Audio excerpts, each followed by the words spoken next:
Зелен чај против попладневниот замор. Падот на енергија по ручекот најчесто е резултат на наглото нишење на шеќерот во крвта. Дрейрин и Ескандер од центарот Седар Синај го објаснува дека оброците богати со јаглехидрати предизвикуваат скок на инсулинот, што води до главоболка и исцрпеност. Зошто токму зелен чај? Наместо сокови кои го креваат шеќерот, докторката го препорачува зелениот чај. Тој ја содржи состојката екск, која ги спречува наглите осцилации на гликозата. Редовното пиење наутро или со ручекот го стабилизира нивото на енергија и го подобрува расположението. Клучот е во балансот.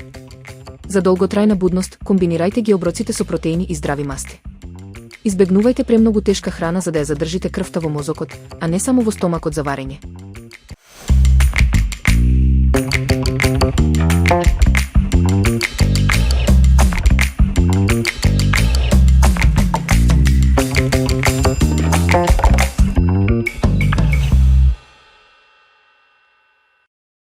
Хормони на среќата, како мозокот наградува?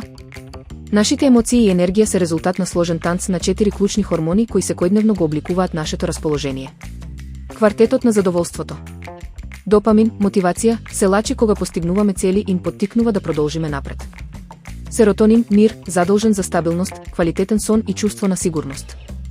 Ендорфин, олеснување, ја намалува болката и создава задоволство. Се ослободува при смеење, вежбање, па дури и при јадење чоколадо или лута храна. Окситоцин, блискост, се активира преку прегратки и допир, градејќи доверба со саканите. Природно поттикнување. Престојот на сонце, лесната физичка активност и квалитетното време со блиските се најбрзиот пат до подобар имунитет и помалку стрес.